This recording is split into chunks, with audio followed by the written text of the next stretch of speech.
Picture this. You're 7 months pregnant, celebrating your wedding anniversary on a luxury yacht with the man you've loved for 7 years. The stars are perfect. The dinner is romantic. And your husband tells you to look at the beautiful night sky because this is your last night like this. You think he means before the baby comes. You're wrong.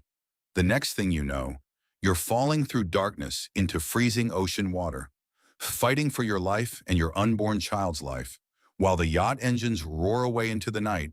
But here's what will shock you even more than the attempted murder itself, the meticulous planning that went into it.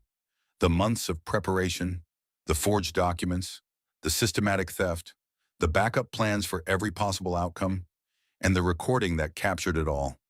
This is the true story of Sarah Mitchell, a woman who discovered that the man sleeping next to her every night had been planning her death in extraordinary detail. A woman who survived the unthinkable and fought back with a strength she never knew she possessed. Over the next 60 minutes, you'll hear how a push meant to silence her forever instead gave her the most powerful voice she'd ever had. You'll discover the shocking depths of financial abuse that most people never see coming. And you'll witness a mother's determination to protect her child that literally moved mountains. But I have to warn you, once you hear what Marcus Mitchell was capable of, you'll never look at marriage, trust, or survival the same way again. So settle in, because this story will change how you think about the people closest to you. And it starts with 4 words that should have been meaningless, but instead brought down an entire conspiracy. Tell Charlie it's done. Let's begin. The ocean water is colder than death. Sarah Mitchell gasps, her lungs burning as she breaks the surface.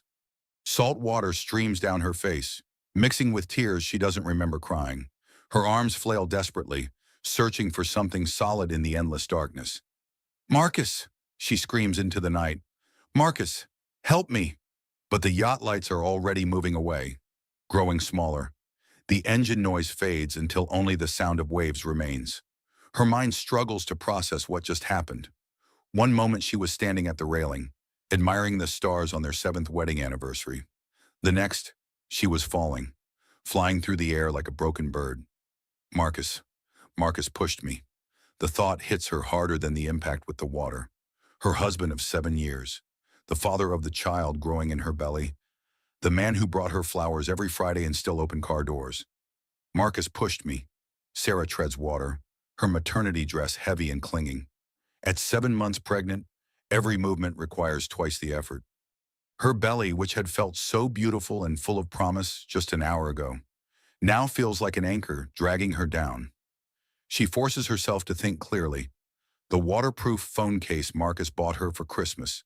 Always practical, always thinking ahead. The irony would be funny if she weren't dying.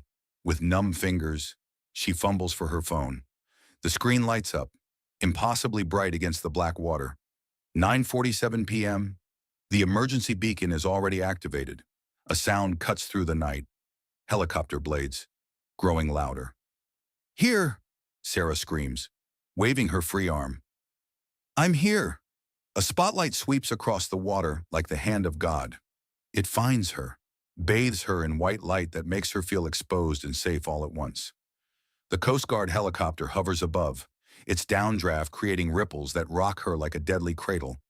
A voice booms through a speaker. "Ma'am, we're dropping a rescue basket. Can you swim to it?" Sarah looks at the orange basket splashing down 20 feet away. It might as well be 20 miles. Her arms feel like lead, her legs barely keeping her afloat. "I'm pregnant," she calls up, though she knows they can't hear her over the rotor noise. But somehow, she swims, stroke by painful stroke. She reaches the basket. Strong hands pull her up into the helicopter, where warm blankets and concerned faces wait. "Ma'am, I'm Captain O'Brien," says a man with kind eyes and silver hair. "We're going to get you to the hospital right away. Can you tell me what happened?" Sarah stares at him, water still dripping from her hair onto the helicopter floor. The words feel impossible in her mouth. "My husband," she whispers. "My husband tried to kill me." The Coast Guard crew exchanges glances. Captain O'Brien's expression doesn't change, but something shifts behind his eyes. "We'll sort all that out later," he says gently. "Right now, let's focus on getting you and your baby to safety." But Sarah isn't listening anymore. She's thinking about 30 minutes ago, when this nightmare began.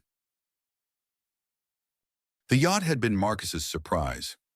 7 years deserves something special, he'd said, leading her up the gangplank of the 40-foot vessel he'd chartered for the evening. The Serendipity, gleaming white against the marina sunset. Sarah had laughed, her hand resting on her rounded belly. You know I get seasick. Not tonight, Marcus had promised. Tonight is perfect. And for a while it was. Dinner on the deck under string lights. Marcus actually putting away his phone for once. He'd even complimented her dress. The midnight blue maternity gown that made her feel elegant instead of enormous. 7 months pregnant and you still look stunning, he'd said. But something in his voice had felt rehearsed. His smile hadn't quite reached his eyes. Sarah had attributed it to work stress. The tech company he'd built from nothing was going through another acquisition. Stress made him distant sometimes, lost in his own head. The baby's been kicking like crazy today, she'd said, taking his hand and placing it on her belly. I think she knows it's a special night. Marcus had pulled his hand away after just a moment. Just a feeling, Sarah had admitted. Mother's intuition. Mothers aren't always right, Marcus had said, and something cold had flickered across his face. That should have been the first warning, but Sarah was used to Marcus's moods, his need to control every conversation. She'd learned to navigate around his sharp edges. After dinner, he'd suggested a walk around the deck. The yacht was anchored in the bay, the city lights twinkling like fallen stars. It should have been romantic. Look at those stars, Sarah, Marcus had said, his voice oddly formal. Our last night like this. What do you mean? Our last night, Sarah had asked, but Marcus was already moving behind her. Just that everything changes when the baby comes, he'd said. His hands settled on her shoulders. We'll never be alone like this again. Sarah had started to turn around, some instinct making her want to see his face, but his hands had moved to her back, between her shoulder blades. Marcus, what are you? The push had come without warning, not gentle, not accidental, hard and deliberate, with the full force of his weight behind it. Sarah had felt herself leave the deck, felt the railing scrape against her thighs as she went over. The water had rushed up to meet her like a concrete wall. When she'd surfaced, gasping and choking, the yacht was already moving away. She'd screamed Marcus's name until her voice was raw, but the engine noise had drowned out her cries. That's when she'd heard it, his voice, carried on the wind. Just 4 words that changed everything. Tell Charlie it's done. The helicopter touches down at Mercy General Hospital with a gentle bump that jolts Sarah back to the present. Medical personnel swarm the aircraft, their movements efficient and practiced. 28-year-old female, approximately 7 months pregnant, Captain O'Brien reports to the trauma team. Possible hypothermia, near drowning incident. I'm 32, Sarah corrects weakly as they transfer her to a gurney. Ma'am, I'm 32, not 28. It seems important to get the details right. Everything else in her world has just proven to be a lie. The emergency room is all bright lights and controlled chaos. Nurses check her vital signs while a doctor with kind eyes and steady hands examines her belly. I'm Dr. Rodriguez, the woman says. I specialize in high-risk pregnancies. Let's see how your baby's doing. The fetal heart monitor fills the room with a steady, strong rhythm that makes Sarah's eyes fill with tears. Her daughter is alive. They're both alive. Both heartbeats are strong, Dr. Rodriguez says with a smile. But we need to monitor you closely for the next 24 hours. Hypothermia and stress can sometimes trigger early labor. A new voice cuts through the medical chatter. Mrs. Mitchell, I'm Detective Rebecca Hayes with the Coast Guard Investigative Service. Sarah turns to see a woman in her 40s with sharp eyes and graying brown hair, pulled back in a practical ponytail. She's holding a notebook and has the look of someone who's heard every possible story. Detective, she's been through a traumatic experience. Dr. Rodriguez says. Perhaps this could wait until... No, Sarah interrupts. I want to talk to her. Now. Detective Hayes pulls up a chair beside the hospital bed. Captain O'Brien said you believe your husband pushed you off the yacht. That's a very serious accusation. It's not an accusation, Sarah says, her voice stronger than she expected. It's what happened. She reaches for her phone, still in its waterproof case. With shaking fingers, she finds the voice recording app and scrolls back to 9:37 p.m. I started recording when we went up on deck, she explains. I wanted to capture the anniversary dinner. For the baby book. The audio is mostly wind and ocean sounds, punctuated by their conversation. Sarah fast-forwards through dinner, through Marcus suggesting the walk on deck. Then, clear as day, Marcus's voice. Look at those stars. Sarah, our last night like this. Her own voice. What do you mean? Our last night. More wind, the sound of footsteps on the deck. Then Sarah's sharp intake of breath, the sound of something hitting water. Her own voice, distant and desperate. Marcus, help me. And finally, carried on the wind but unmistakable, Marcus's voice, tell Charlie it's done. Detective Hayes sits back in her chair. Charlie. Sarah's world shifts again, like a kaleidoscope clicking into a new pattern. Charlotte Winters. She's Marcus's assistant. The words taste like poison in her mouth. She's been working closely with him on the acquisition. Very closely. The betrayal cuts deeper than the attempt on her life. Not just murder, replacement. Mrs. Mitchell, Detective Hayes says gently, do you have any reason to believe your husband might want to harm you? Sarah almost laughs. Almost. Until an hour ago, I would have said Marcus loved me more than life itself. We were planning to name the baby Emma Grace. He said those were the two most beautiful names in the world. She looks down at her belly, where her daughter continues to kick and move, blissfully unaware that her father just tried to murder them both. I check my phone obsessively, Sarah whispers, and Detective Hayes leans forward to hear. Even tonight, drowning in the middle of the ocean, I was checking my phone, looking for a signal, hoping someone would call. It's pathetic, isn't it? It's human, Detective Hayes says, and it might have just saved your life. Doctor, Rodriguez returns with test results. Your core temperature is nearly back to normal, and the baby's heart rate is excellent. You're both fighters. But Sarah isn't listening. She's staring at the ceiling, processing the magnitude of what just happened. The man she's loved for 7 years. The man she married in her grandmother's wedding dress. The man whose baby she's carrying. He looked into her eyes and decided she needed to die. Detective Hayes, Sarah says, her voice steady now. What happens next? We investigate, Hayes replies. We'll need to locate your husband and get his version of events. We'll examine the yacht, check his alibi. Interview this Charlotte Winters. He'll have a story, Sarah says with bitter certainty. Marcus always has a story. He's probably already called the Coast Guard to report me missing. The grieving husband whose pregnant wife tragically fell overboard. Detective Hayes makes a note. What makes you so sure? Sarah closes her eyes and sees Marcus's face in those final moments on the deck. Not angry, not emotional, calculating. Because he practiced, she whispers. God help me, I think he practiced. The fetal heart monitor continues its steady rhythm, a sound that promises tomorrow. But Sarah isn't sure she knows how to believe in tomorrow anymore.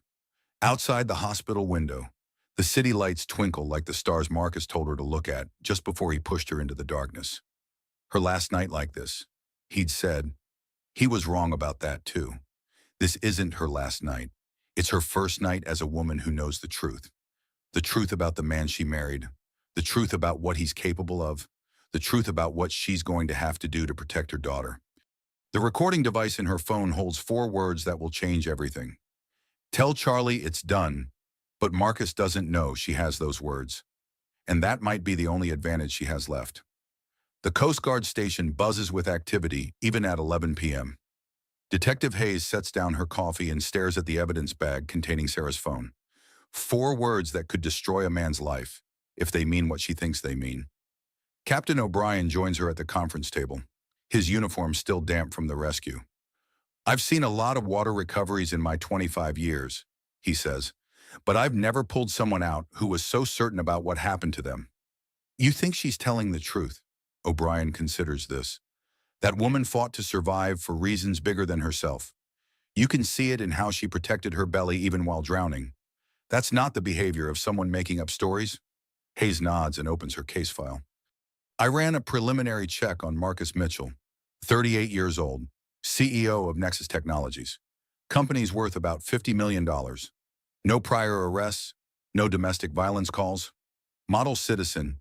On paper, Hayes says. But I've learned not to trust paper. Her phone buzzes with a text from the marina office. Marcus Mitchell's yacht rental was paid for with cash. Unusual for someone of his financial status. The rental agreement shows the boat was due back at 6 a.m., but Marcus returned it at 10:15 p.m., less than 30 minutes after Sarah hit the water. 30 minutes, Hayes mutters. Not much time to search for a missing wife. She dials the number for Marcus Mitchell's cell phone. It rings 4 times before a smooth, professional voice answers. Marcus Mitchell speaking. Mr. Mitchell, this is Detective Rebecca Hayes with the Coast Guard Investigative Service. I'm calling about your wife, Sarah. A pause. When Marcus speaks again, his voice is perfectly modulated, concerned but controlled. Detective, thank God you called. I've been out of my mind with worry. Has there been any word? Hayes watches the second hand on the conference room clock. Where are you right now, Mr. Mitchell? I'm at home. I just got back from the marina. I've been out searching for Sarah all night. When did you last see your wife? Another pause, just a beat too long. We were having dinner on the yacht. It was our anniversary. Sarah said she felt dizzy and went to get some air on the deck. When I went to check on her, she was gone. Hayes makes careful notes. Marcus's story is smooth, practiced, but it doesn't match the timeline they have. What time did this happen? Around 9:15, maybe 9:20. Marcus says, I immediately started searching, called the Coast Guard, circled the area for hours. I just docked the boat 20 minutes ago. Mr. Mitchell, Hayes says carefully, your wife is alive. The silence stretches so long that Hayes wonders if the call dropped. When Marcus finally speaks, his voice carries a different quality, flatter.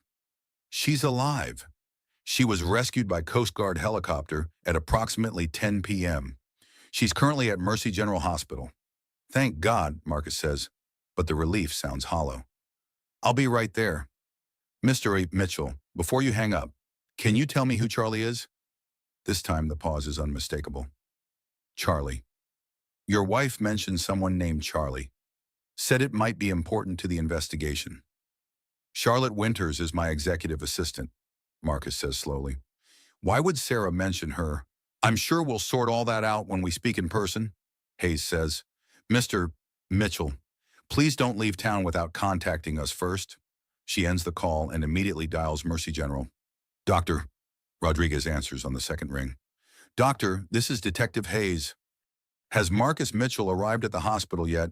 No, should I be expecting him? Possibly. When he does show up, please call me immediately. And doctor, don't leave Mrs. Mitchell alone with him. Hayes hangs up and turns to Captain O'Brien.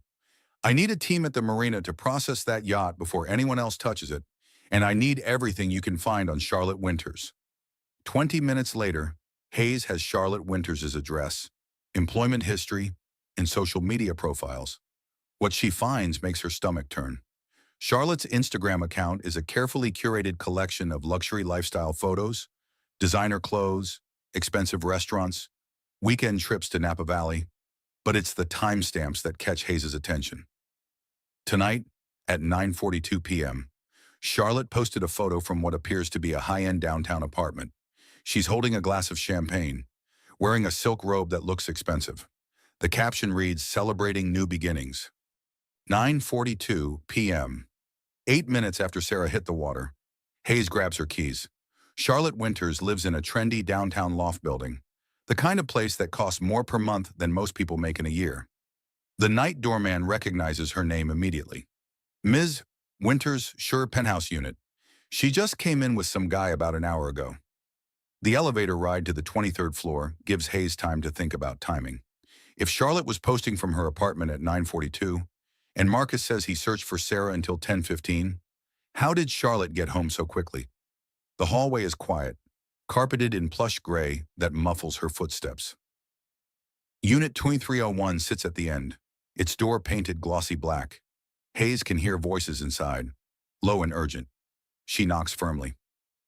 Ms. Winters, This is Detective Hayes with the Coast Guard. I'd like to ask you some questions. The voices stop immediately. Footsteps approach the door, and Hayes hears the sound of multiple locks being undone.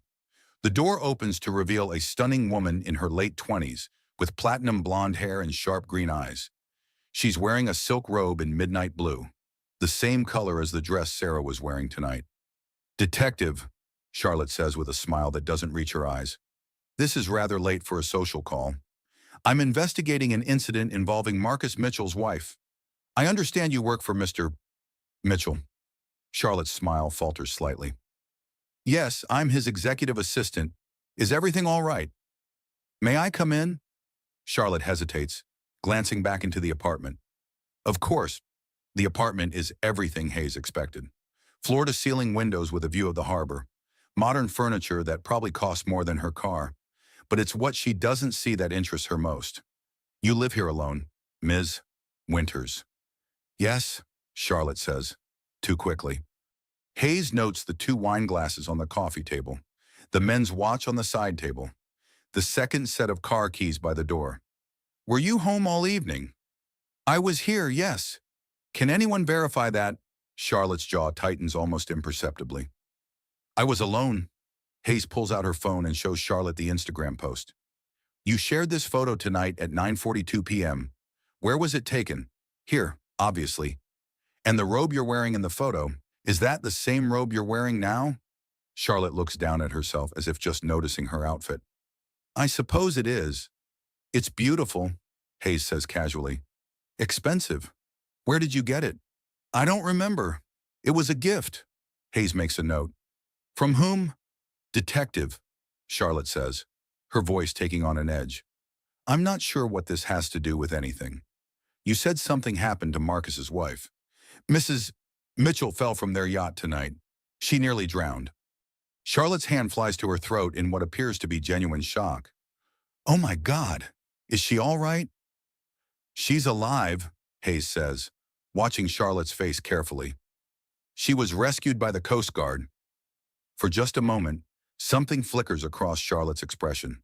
Disappointment, relief. It happens too quickly for Hayes to be sure. That's wonderful news, Charlotte says. Marcus must be so relieved. Speaking of Marcus, when did you last see him? Today at the office. We had a brief meeting about the Denison acquisition. Hayes nods. What time did that meeting end? Around 5:30, I think. And you came straight home after that? Yes. Hayes looks around the apartment again, noting details. Fresh flowers in an expensive vase. Champagne bottle in an ice bucket. Still cold. Men's cologne hanging faintly in the air. Ms. Winters, I have to ask, what is the nature of your relationship with Marcus Mitchell? Charlotte straightens, her composure slipping slightly. He's my boss. Nothing more. I see. Hayes walks to the window, looking out at the harbor where Sarah Mitchell fought for her life just hours ago. The timing is interesting. Don't you think Mrs. Mitchell falls from the yacht at approximately 9:37 p.m.? You post a celebratory photo at 9:42 p.m., almost like you were expecting good news. I don't know what you're implying, Detective. Hayes turns back to face Charlotte. I'm not implying anything. I'm asking direct questions. Were you expecting to hear from Marcus Mitchell tonight? Charlotte's silence stretches long enough to be damning. Ms.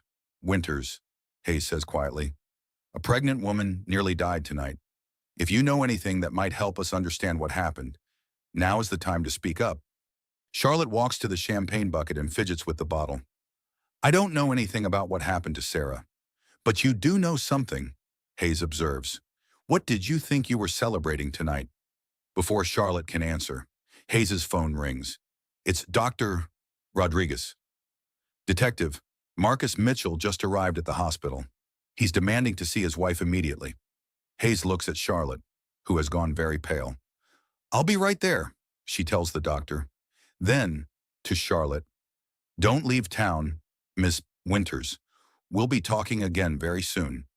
As Hayes waits for the elevator, she can hear Charlotte's voice through the apartment door, talking quickly to someone on the phone. The conversation is muffled, but the tone is urgent, scared. The elevator arrives and Hayes steps inside. As the doors close, one thought echoes in her mind. Charlotte Winters was wearing Sarah Mitchell's robe. The robe from their honeymoon in Santorini, the one Sarah had described to the hospital nurse when they were taking her personal effects inventory. Marcus said his wife wouldn't be needing this anymore. The words hadn't been spoken, but Hayes could imagine them hanging in the air of that expensive apartment, like an admission of guilt. Her phone buzzes with a text message. It's from an unknown number. She wasn't supposed to survive. Hayes stares at the message as the elevator descends. The number is immediately recognizable. It's the same one Marcus Mitchell called her from earlier. Either Marcus Mitchell just sent her a confession by mistake, or someone else has his phone. Either way, Sarah Mitchell's nightmare is far from over. The elevator doors open, and Hayes runs toward her car. She has a pregnant woman to protect and a would-be killer to catch. But first, she needs to make sure Marcus Mitchell doesn't get anywhere near his wife. Detective Hayes arrives at Mercy General to find chaos in the emergency department.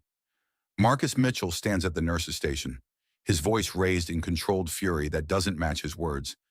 "I simply want to see my wife," he says to the charge nurse. "She's been through a terrible trauma, and she needs her husband." "Sir, as I explained, visiting hours are restricted for patients in the ICU. This is my wife we're talking about." Hayes observes Marcus from across the hallway. Even at midnight, after supposedly spending hours searching the ocean for his missing wife, he looks impeccable. His khakis are perfectly pressed, his polo shirt spotless, his hair doesn't even look windblown. "Mr. Mitchell," Hayes calls out, approaching with her badge visible. Marcus turns, and Hayes gets her first good look at the man who may have tried to kill his pregnant wife. He's handsome in that polished way that money can buy. Perfect teeth, perfect tan, perfect posture. But his eyes are calculating, measuring her like a business opponent. "Detective Hayes," he says, extending a hand. "Thank you for calling me. How is Sarah?" "She's stable. Both she and the baby are doing well, considering—" Marcus nods, but Hayes notices he doesn't ask for details about their condition. A worried husband would want to know everything. "I'd like to speak with you about what happened tonight," Hayes says. "Of course, but first, I really need to see Sarah. She must be terrified." "Actually, she's sleeping. Dr. Rodriguez sedated her for the night. Trauma and hypothermia are exhausting." It's a lie, but Hayes wants to see Marcus's reaction. He should be disappointed, maybe insistent. Instead, he looks almost relieved. "Of course," Marcus says. "She needs her rest." Hayes leads him to a family conference room away from the busy hallway. Marcus sits across from her, his posture relaxed but alert. "Tell me about tonight," Hayes says, opening her notebook. Marcus launches into his story with the fluidity of a practiced presentation. The anniversary dinner on the yacht, Sarah feeling dizzy, going up on deck for fresh air. When he went to check on her 15 minutes later, she was gone. "I immediately began searching," Marcus says. "I called her name, circled the area, contacted the Coast Guard. I've never been so frightened in my life." "What time did you first notice she was missing?" "Around 9:15. Hayes makes a note. "The Coast Guard log shows you didn't call them until 9:53. Marcus doesn't miss a beat. "I searched on my own first. I kept thinking she might have fallen asleep somewhere on the boat, or maybe gone below deck without me noticing. 38 minutes is a long time to search a 40-foot yacht.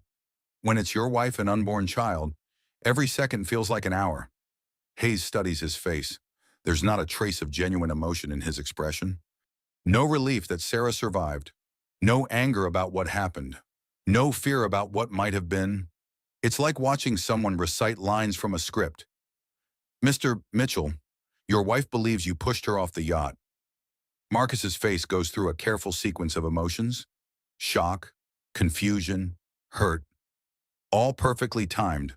All perfectly performed. "That's impossible," and he says, "Sarah must be confused.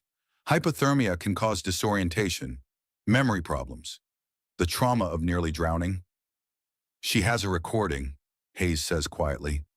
For the first time, Marcus's composure slips. Just for a moment, but Hayes sees it. A flicker of something sharp and calculating behind his eyes. A recording. Voice recording from her phone. It captures the moment she went into the water. Marcus is quiet for a long time. Hayes can practically see him running calculations, trying to figure out how much she knows. Detective, Marcus says finally, I love my wife more than my own life. The idea that I would harm her, especially while she's carrying our child, he shakes his head. It's unthinkable. The recording also captures you saying something to someone named Charlie. Tell Charlie it's done. What did you mean by that? Marcus's jaw tightens almost imperceptibly. I have no memory of saying any such thing. Are you sure the recording is clear? Ocean wind can distort sound significantly. Hayes closes her notebook. Mr. Mitchell, where were you at 9:42 p.m. tonight? On the yacht, searching for Sarah. Can anyone verify that? I was alone. That's why the search took so long. Hayes nods. I'll need you to come to the station tomorrow to give a formal statement. And please don't leave town without notifying us. Marcus stands, smoothing down his already perfect shirt. Of course, Detective. When can I see my wife? Dr. Rodriguez will make that determination based on Sarah's medical needs. Hayes watches Marcus leave, noting how he checks his phone immediately upon exiting the conference room. 3 text messages, answered in rapid succession. She waits until he's gone, then calls the marina security office. The night supervisor has been expecting her call. We pulled the footage from the dock cameras, he says. Marcus Mitchell returned the yacht at 10:07 p.m., not 10:15 like he told you. But here's the interesting part. He wasn't alone. Hayes feels her pulse quicken. Who was with him? Blonde woman, late 20s. They came back in a Mercedes sedan at 10:20. Mr. Mitchell drove the yacht to the dock, but the woman was definitely on board? Did they speak to each other? That's the weird part. They barely looked at each other, moved like they were strangers, but they arrived together. Hayes ends the call and heads back to Sarah's room. She finds Sarah awake, staring out the window at the harbor lights. How are you feeling? Hayes asks. Sarah turns, and Hayes sees something different in her expression. The shock is still there, but underneath it is something harder, angrier. I've been thinking about our marriage, Sarah says, really thinking about it for the first time in years. She shifts in the hospital bed, one hand resting protectively on her belly. We met at a charity fundraiser. I was working in marketing then, trying to build my own consulting firm. Marcus was the guest speaker, talking about entrepreneurship and following your dreams. He seemed so passionate, so genuine. Sarah's voice carries a bitter edge now. He pursued me like I was the answer to every prayer he'd ever made. Flowers every day, handwritten notes, surprise weekend trips. I felt like the luckiest woman in the world. When did things change? I don't think they changed. I think they were never real. Sarah looks directly at Hayes.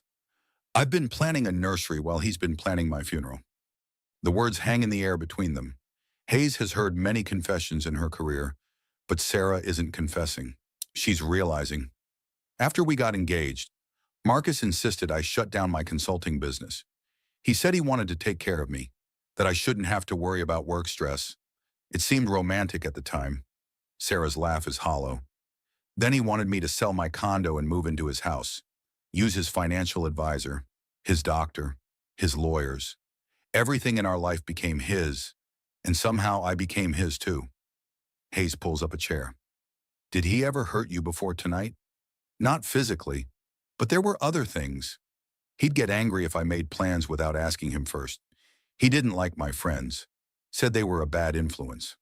One by one, I stopped seeing them. Sarah touches her wedding ring, a massive diamond that Hayes now realizes looks more like a shackle than a symbol of love. He monitors our bank accounts obsessively. Every purchase, every transaction. He says it's because he's responsible for our financial security. But detective, I haven't been able to buy a cup of coffee without his knowledge for 3 years. Hayes makes careful notes. The pattern is textbook financial abuse. Isolation tactics designed to make a victim completely dependent on their abuser. When did you find out about the baby? Sarah's expression softened slightly. 8 weeks ago. I was so excited. I could barely contain myself. Marcus seemed happy too. But looking back, she trails off. Looking back what? He started working later hours immediately after I told him. More business trips, More private meetings? He said the acquisition was complicated, but now I wonder if that was just an excuse. Sarah's phone buzzes with a text message. She glances at it and her face goes white. What is it? Hayes asks. Sarah holds up the phone. The message is from Marcus. Darling, so relieved you're safe. Can't wait to hold you and our baby. Coming to see you first thing in the morning. He hasn't called me darling in months, Sarah whispers. And detective, he thinks the baby is a boy. He's been calling it little man and talking about teaching him to play golf. But I know it's a girl. I've known from the beginning. Hayes frowns. How could he not know what you know about your own baby? Because he stopped coming to the doctor appointments 6 weeks ago.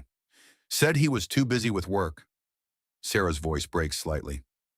I've been going to every ultrasound alone, hearing the heartbeat alone, finding out about potential complications alone.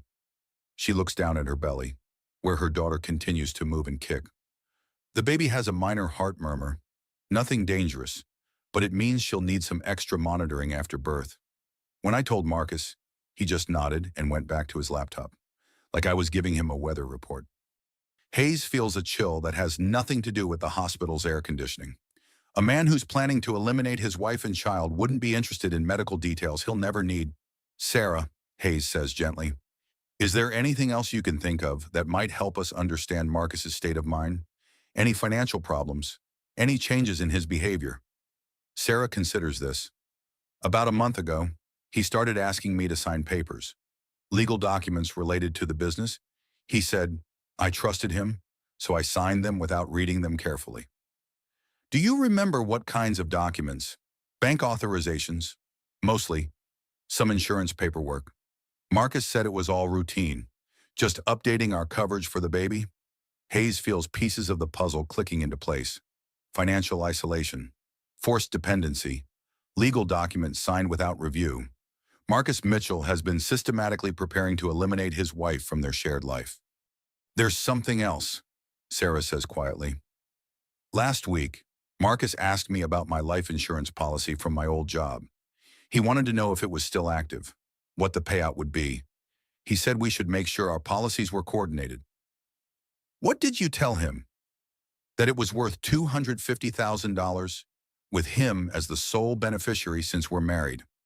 Sarah's voice is barely a whisper now. Detective, how long has he been planning this? Hayes doesn't answer directly, but her expression must give something away, because Sarah's eyes fill with tears. I need to call my friend Jennifer, Sarah says. She's a lawyer. If Marcus has been manipulating our finances, that's a good idea, Hayes agrees. But Sarah, I need to ask you something important. Do you feel safe here tonight? Sarah looks around the hospital room, with its bright lights and constant stream of medical personnel. I think so. Why? Because your husband seemed very determined to see you tonight, and because Charlotte Winters was wearing what appeared to be a very expensive silk robe when I questioned her an hour ago. Sarah's breath catches. What did the robe look like? Midnight blue silk, looked designer. Marcus brought me that robe from our honeymoon in Santorini. It cost $800, and I only wore it on special occasions. Sarah's voice is steady now, but her hands are shaking. I haven't seen it in months. I assumed it was at the dry cleaner. Hayes stands up, her mind racing. Charlotte Winters wearing Sarah's honeymoon robe. The Instagram post celebrating new beginnings while Sarah fought for her life in the ocean. Sarah, I'm going to have a guard posted outside your room tonight, just as a precaution. You think he'll try again? Hayes looks at this brave woman who survived an attempted murder and is now piecing together the elaborate plan to destroy her life. Sarah Mitchell isn't just a victim anymore. She's a witness, and that makes her very dangerous to the man who tried to kill her. I think Marcus Mitchell is a man who doesn't like loose ends, Hayes says, and right now, you and your baby are the biggest loose ends in his life. Outside the hospital window, the city lights twinkle like the stars Marcus told Sarah to admire just before he pushed her toward what should have been her death. But Sarah Mitchell is still breathing, still fighting, still protecting the life growing inside her. And that changes everything. Jennifer Thompson arrives at Mercy General at 6 a.m. with coffee, legal documents, and the kind of grim expression that comes from spending all night reviewing someone's worst suspicions. How long have we been friends? Jennifer asks, settling into the chair beside Sarah's hospital bed. Since college. 15 years.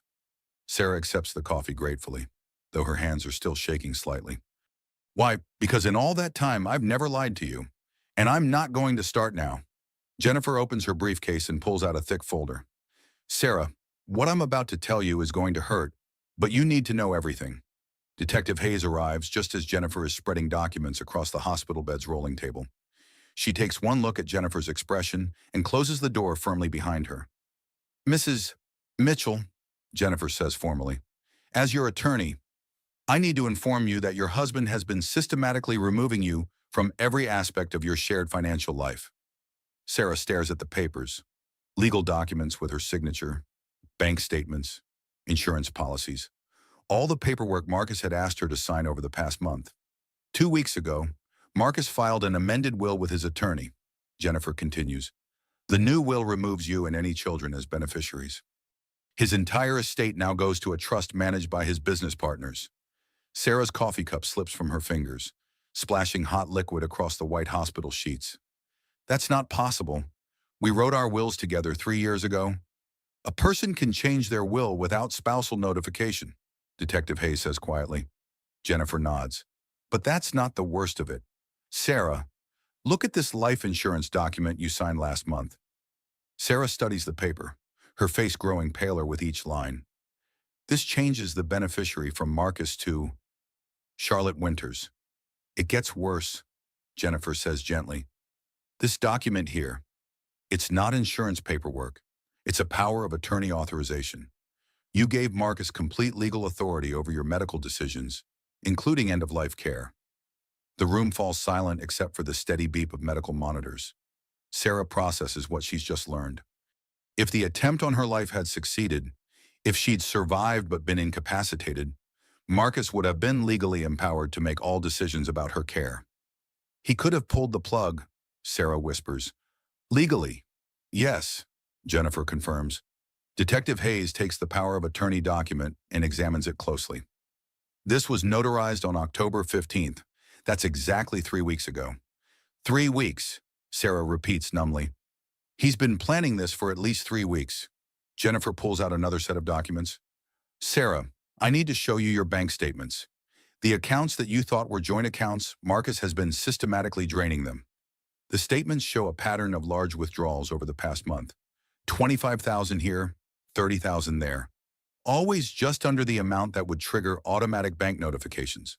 Where did the money go? Sarah asks. Offshore accounts, Jennifer says. Cayman Islands, Switzerland, places where American courts have limited reach. The total amount moved is approximately $400,000. Sarah stares at the numbers. Their entire savings, gone. The money they'd set aside for the baby, for the house renovations, for their future. All of it transferred to accounts she can't access. He liquidated your retirement fund too, Jennifer continues. Claimed it was for investment opportunities. The penalty fees alone were $37,000. Detective Hayes makes careful notes. Financial fraud, identity theft, possible money laundering. The charges are adding up. There's more, Jennifer says grimly. Sarah, your maternity leave payments from your old job, they've been redirected to an account that doesn't exist in your name. What does that mean?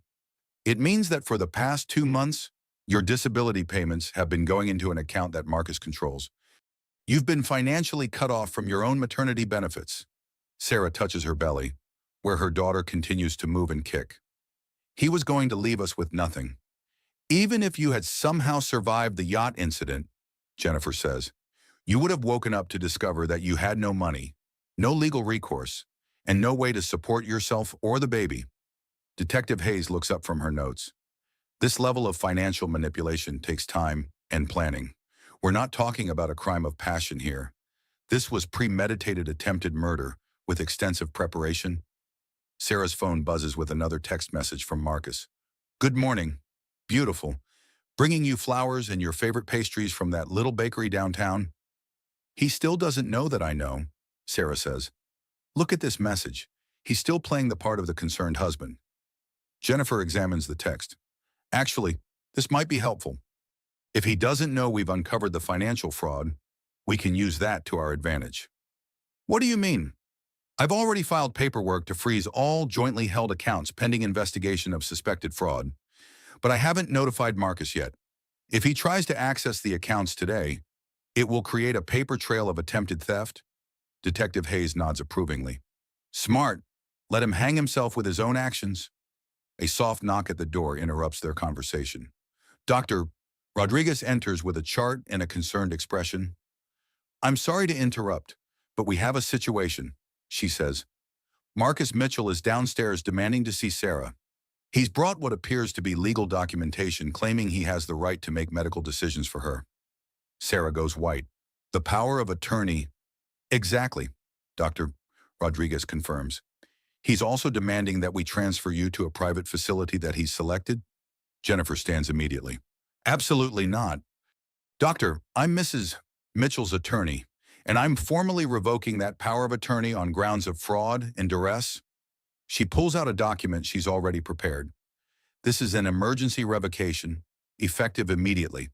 Mr. Mitchell has no legal authority over Sarah's medical care. Dr.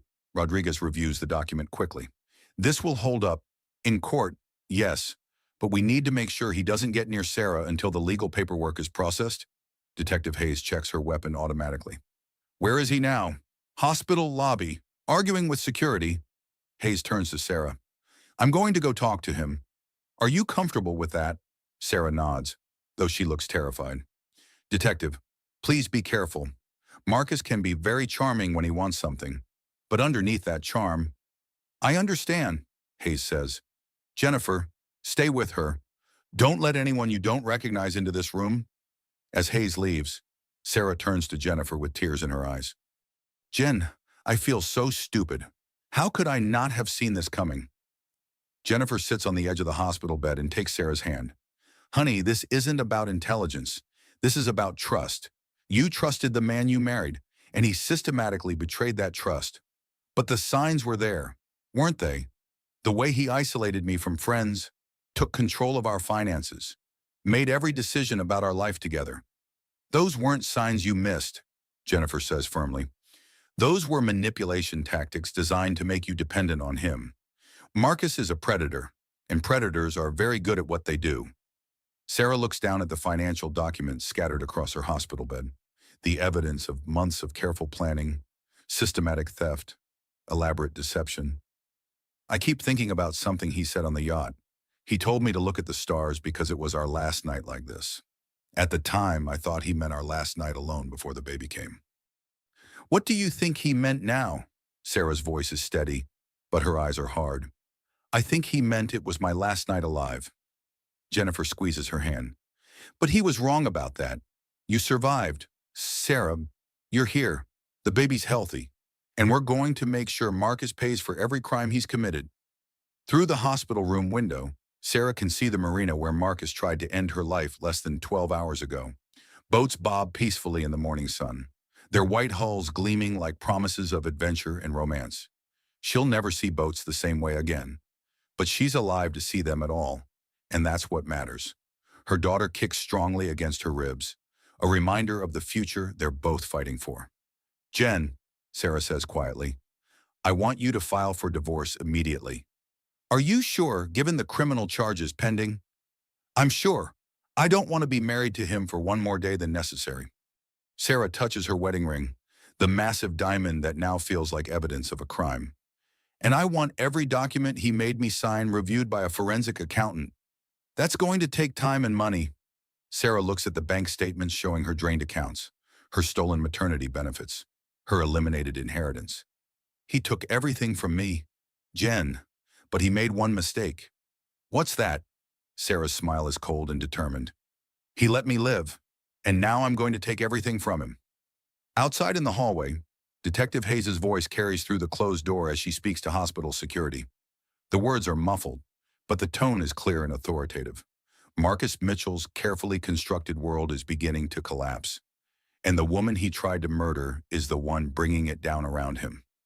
The baby kicks again, stronger this time, like she's agreeing with her mother's plan for justice. Did you feel that? Sarah asked Jennifer. I did. What do you think she's trying to tell you? Sarah looks out at the harbor where she should have died, then down at the legal documents that prove her husband's betrayal. I think she's telling me to fight. At 2 p.m., Amanda Mitchell sweeps into Mercy General Hospital like a woman accustomed to getting her way. 64 years old with silver hair pulled into a perfect chignon. She wears grief like an expensive accessory. Her Chanel suit is impeccably tailored. Her jewelry understated, but clearly costly. Sarah hears her mother-in-law's voice in the hallway before she sees her face. I don't care about visiting hours, Amanda says to the charge nurse. That's my daughter-in-law in there, and she needs family support during this tragic time. Detective Hayes, who has been sitting outside Sarah's room all morning, stands as Amanda approaches. Mrs. Mitchell. Yes, and you are Detective Rebecca Hayes, Coast Guard Investigative Service. I'd like to speak with you about last night's events. Amanda's perfectly made-up face doesn't change expression. Of course, Detective. But first, I simply must see poor Sarah. This terrible accident has shaken our entire family. Hayes notes the word choice. Accident, not incident, not attempted murder. Ma'am, before you visit with Sarah, I need to ask where you were last night between 9 and 11 p.m. Amanda's laugh is musical and perfectly practiced. Detective, I was at home with a good book and a glass of wine. It was a quiet evening until Marcus called with this devastating news. What time did Marcus call you? Amanda pauses. Just for a moment. I'm not entirely sure. Late, perhaps around 11. Hayes makes a note. If Marcus called his mother at 11, that was before he officially knew Sarah had been rescued, which means he was reporting a death, not a rescue. What exactly did Marcus tell you? That Sarah had fallen from their yacht during their anniversary dinner. That she was missing, presumed drowned. Amanda's voice catches with what sounds like genuine emotion. As you can imagine, we were devastated. When did you learn that Sarah had survived? Another pause.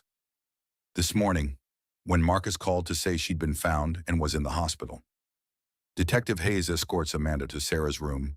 Through the glass door, she can see Sarah sitting up in bed, still connected to fetal monitors but looking stronger than she had 12 hours ago. Amanda enters the room with arms outstretched, her face a mask of concern and relief. Sarah, darling, she says, moving toward the hospital bed. Thank God you're safe. We were so worried about you and the baby. Sarah stiffens as Amanda leans in for an embrace. Something about her mother-in-law's presence feels wrong, though she can't immediately identify why. Hello, Amanda, Sarah says carefully. Amanda settles into the bedside chair, her movements graceful and controlled. Darling, Marcus is beside himself with worry.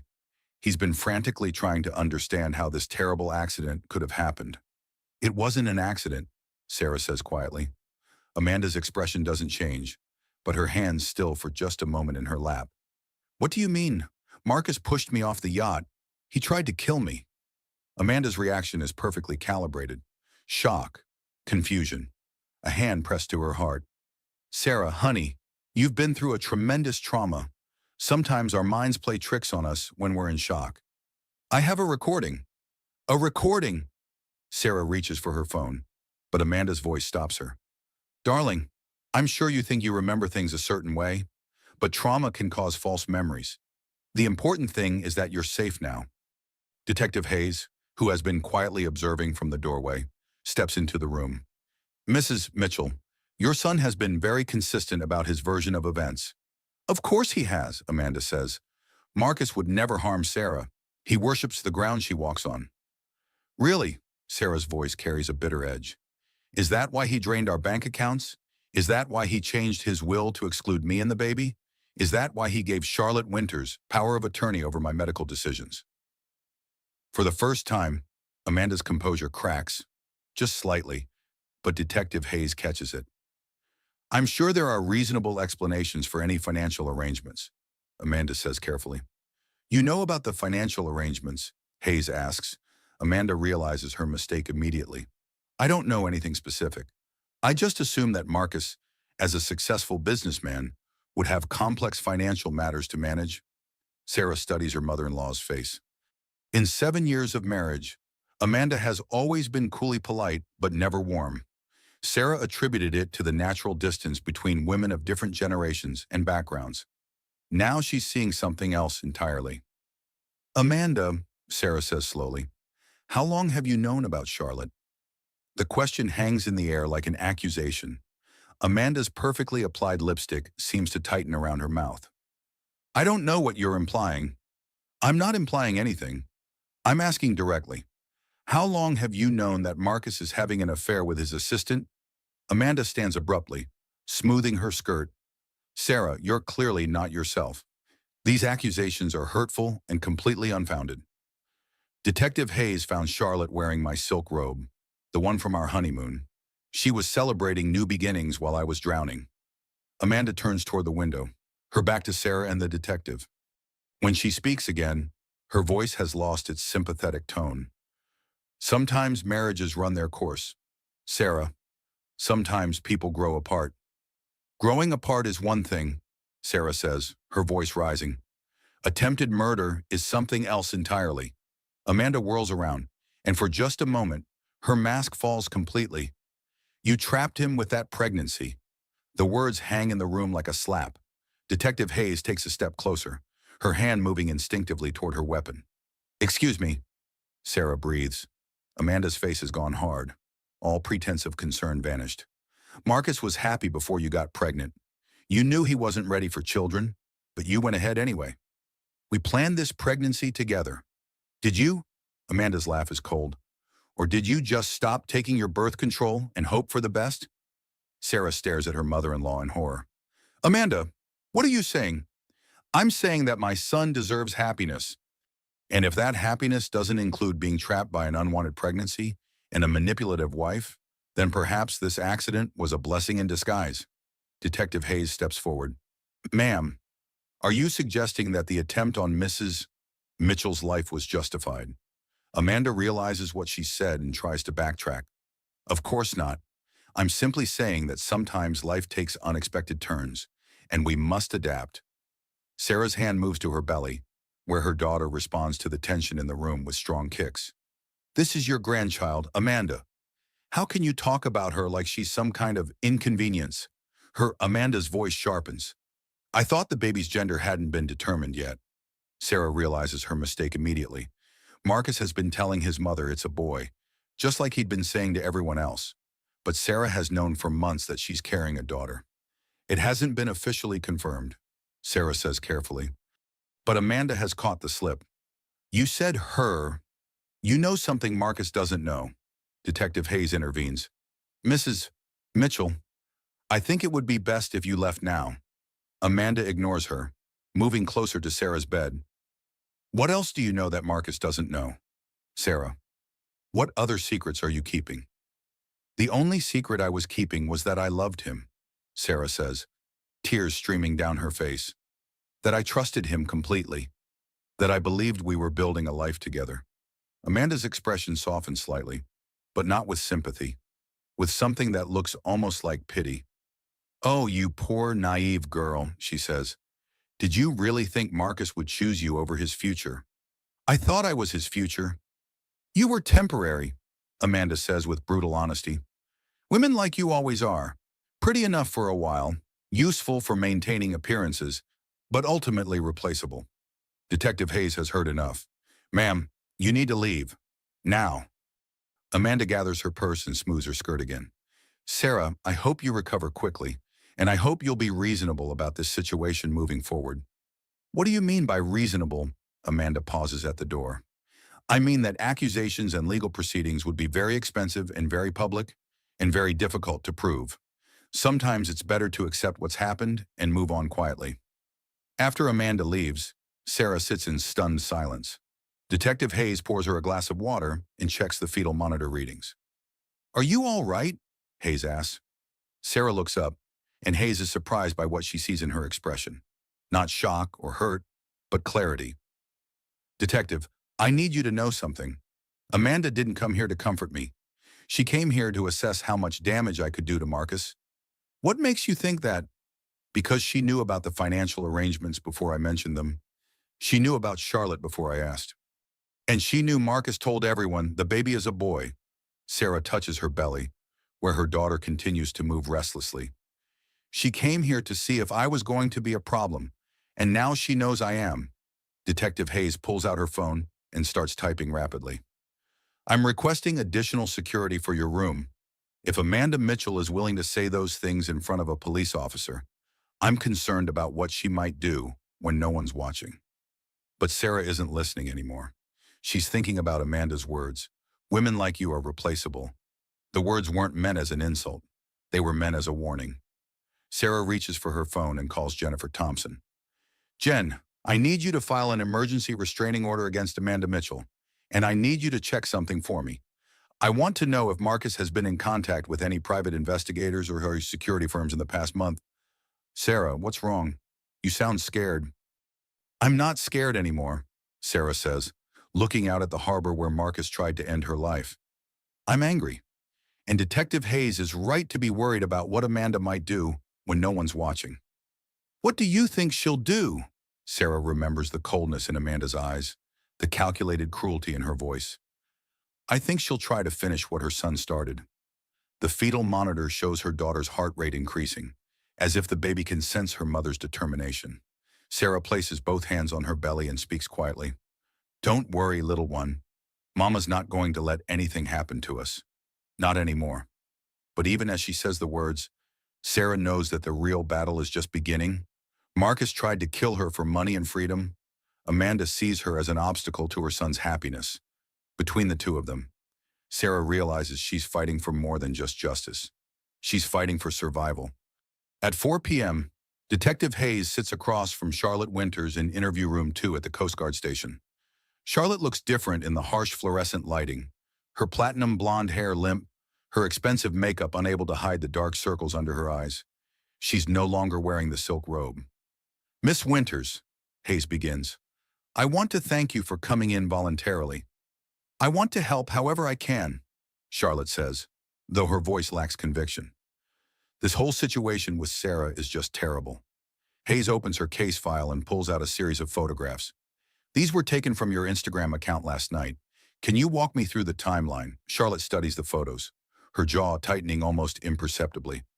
The first shows her earlier that evening in Marcus's office, captioned, working late with the boss. The timestamp reads 7:42 p.m. The second photo shows her in the downtown apartment, holding champagne and wearing the silk robe. Celebrating new beginnings at 9:42 p.m. This first photo was taken at Nexus Technologies, Hayes says. What kind of work were you doing that required staying so late? The Denison acquisition has been very demanding. Lots of documentation to review. And Marcus was there with you. Yes, we were reviewing contracts together. Hayes makes a note. What time did you leave the office? Charlotte hesitates. Around 8:30, I think. Together. No. Marcus said he had dinner plans with Sarah. I went home. Hayes points to the second photograph. This was posted from your apartment at 9:42 p.m. What were you celebrating? Nothing specific. I just finished a long day of work. I wanted to relax with some wine. Expensive champagne to celebrate finishing work on a Friday night? Charlotte shrugs. I like nice things. Hayes pulls out another document, Charlotte's cell phone records. Miss Winters, according to your phone company, you received 17 calls from Marcus Mitchell between 9 p.m. and 10:30 p.m. last night. That seems like a lot of communication for someone who left work at 8:30. Charlotte's composure begins to crack. Marcus is demanding. When he needs something, he expects immediate responses. What did he need between 9 and 10:30 on his anniversary dinner with his wife? I don't remember specifically. Probably work-related questions. Hayes leans forward. Miss Winters, I'm going to be direct with you. Sarah Mitchell has a recording from last night that captures her husband saying, tell Charlie it's done. What did Marcus want you to know was done? Charlotte's hands begin to shake. I have no idea what that means. At 9:37 p.m., Sarah Mitchell went into the water. At 9:42 p.m., you posted a photo celebrating new beginnings. 5 minutes later, that's either an incredible coincidence or you were expecting good news. That's insane, Charlotte says, but her voice lacks force. Hayes pulls out the most damaging evidence, Marina security footage printed in black and white stills. This is from the harbor security cameras. At 10:07 p.m., Marcus Mitchell's yacht returns to the dock. Can you identify the woman with him? The photo clearly shows Charlotte stepping off the yacht alongside Marcus. Her blonde hair is unmistakable, and she's wearing the same outfit from her Instagram post. Charlotte stares at the photo in silence. Miss Winters, Hayes says gently, lying to a federal investigator is a felony, but cooperating with an investigation can be viewed favorably by prosecutors. Charlotte's facade finally crumbles. Tears stream down her face, ruining what's left of her makeup.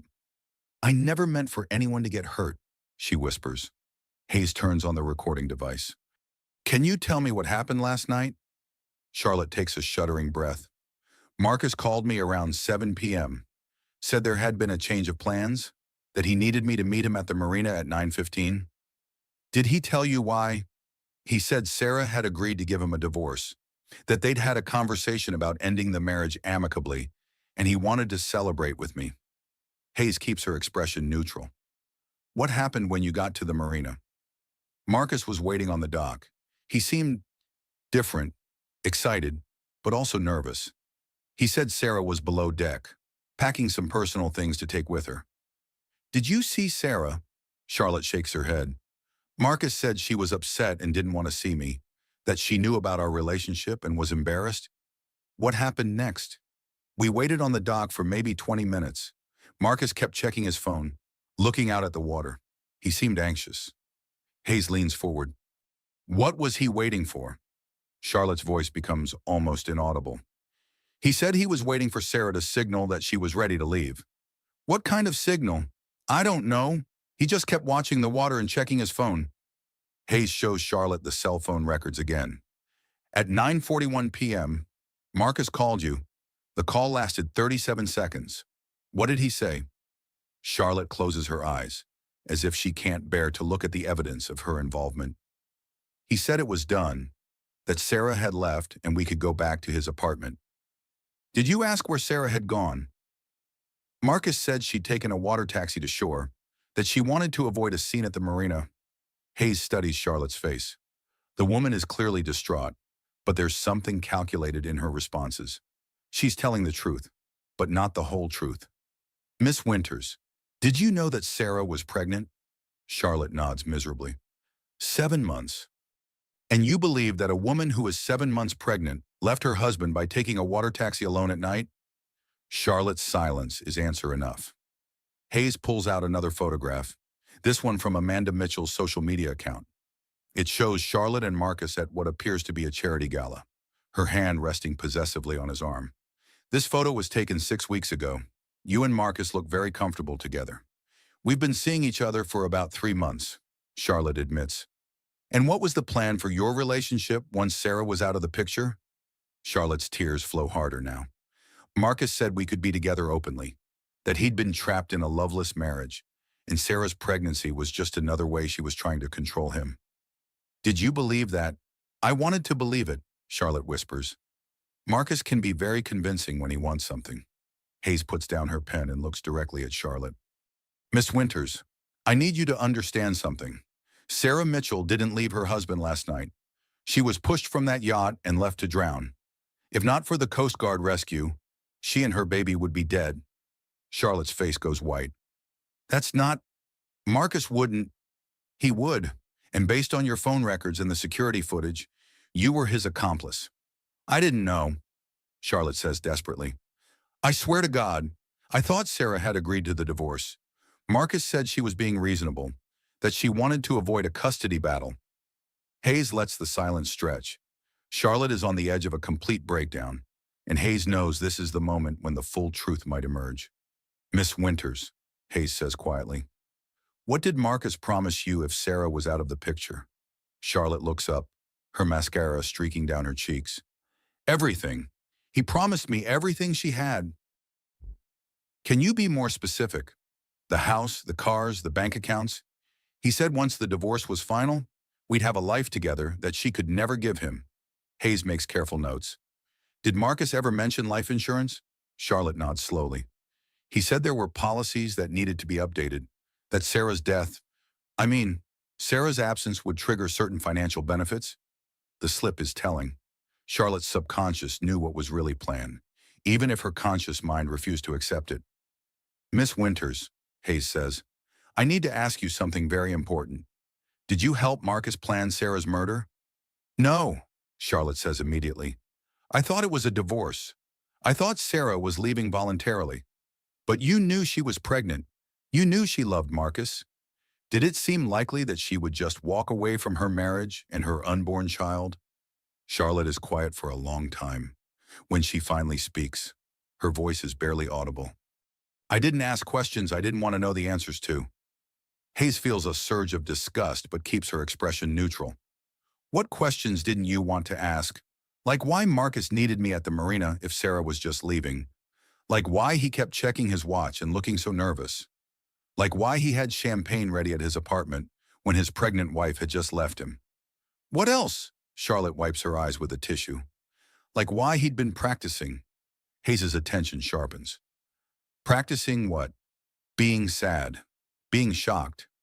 I walked into his office 2 weeks ago and found him standing in front of the mirror, practicing different expressions. Can you describe what you saw? He was saying things like, I can't believe she's gone, and how could this happen to us? Different ways of saying it, different facial expressions. When he saw me watching, he laughed and said he was preparing for a difficult board meeting. Hayes feels the pieces clicking into place. Did you believe that explanation? At the time, yes, but looking back, Charlotte trails off. Looking back what? Looking back, it looked like someone preparing to play the role of a grieving widower. Hayes turns off the recording device.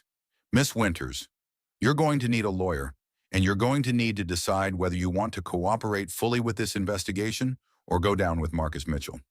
Charlotte looks up with red, swollen eyes. What happens if I cooperate? That depends on what you tell us and how helpful your information proves to be. But Charlotte, I need you to understand something. Whether you knew it or not, you helped a man try to murder his pregnant wife. A jury is going to have to decide whether your ignorance was real or willful. I loved him, Charlotte whispers. I believe you did. But love doesn't excuse being an accessory to attempted murder. Hayes stands to leave, then turns back. One more question. The silk robe you were wearing when I visited your apartment, where did you get it? Charlotte's composure breaks completely. Marcus gave it to me 2 weeks ago. He said his wife wouldn't be needing it anymore. The words hang in the air like a confession. Hayes leaves Charlotte in the interview room with a legal aid attorney and walks directly to her supervisor's office. 20 minutes later, arrest warrants are issued for Marcus Mitchell and Charlotte Winters. The charges include conspiracy to commit murder, insurance fraud, and financial elder abuse. But Hayes knows the real victory isn't the arrests. It's that Sarah Mitchell lived to see justice served. And Charlotte Winters' testimony will ensure that Marcus Mitchell never gets the chance to try again. Sarah Mitchell sits in her hospital bed at 8 p.m., surrounded by legal documents and electronic monitoring equipment that tracks both her heartbeat and her daughter's. The contrast isn't lost on her. Evidence of crimes committed against her life next to proof that life continues. Jennifer Thompson has been working nonstop since morning, and the results of her investigation cover every surface of the room. Bank statements, insurance policies, medical records, employment documents. The paper trail of a woman's life being systematically erased. I've never seen anything like this, Jennifer says, rubbing her tired eyes. The level of planning, the attention to detail. Sarah, Marcus didn't just try to kill you. He tried to make it so you never existed. Detective Hayes joins them, carrying coffee and news of Charlotte's arrest. She's cooperating fully now. Gave us a complete confession about her role in the conspiracy. What exactly did she confess to, Sarah asks, knowingly participating in insurance fraud, helping Marcus establish false alibis, and providing him with detailed information about your daily routines and whereabouts. Sarah feels a chill that has nothing to do with the hospital's air conditioning. She was spying on me. For months, Charlotte had keys to your house, access to your personal information through Marcus's business, and detailed knowledge of your pregnancy schedule. Jennifer looks up from the legal documents. That explains how Marcus knew exactly when to change the insurance beneficiaries. He timed it to coincide with your second trimester, when pregnancy complications are less likely to raise insurance company suspicions. Sarah touches her belly, where her daughter seems to be responding to the tension in the room with increasingly strong kicks. He used my own pregnancy timeline against me. There's more, Hayes continues. Charlotte admitted that Marcus had been practicing what he called his grief performance for weeks. He rehearsed phone calls to your family, planned his statements to the press, even selected the funeral arrangements. The room falls silent. Sarah processes this information with a mixture of horror and growing anger. He planned my funeral, she says quietly. He planned everything, Jennifer confirms. Sarah, look at this document. She hands Sarah a life insurance application dated 6 weeks ago. Sarah's signature appears at the bottom, but she has no memory of signing it. I never signed this, Sarah says, studying the document carefully. I know, Jennifer replies. I had a handwriting expert examine it this morning. It's a forgery, but a very good one. Marcus had months to practice copying your signature. Detective Hayes pulls up a chair closer to the bed. The insurance policy is for $2.5 million. Combined with the existing policies you did sign, Marcus stood to collect over $3 million from your death. Sarah stares at the numbers. $3 million. The price Marcus had put on eliminating her and their unborn child from his life. But here's where he made his biggest mistake, Jennifer says, spreading out another set of documents. In his rush to maximize the insurance payouts, Marcus created a paper trail that proves premeditation. She points to dates and signatures across multiple documents. He applied for the forged policy 6 weeks ago. He changed his will 5 weeks ago. He moved money to offshore accounts 4 weeks ago. And he filed the power of attorney documents 3 weeks ago. It's a timeline of planned murder, Hayes observes. Sarah's anger is building now, replacing the shock and fear she's carried since last night.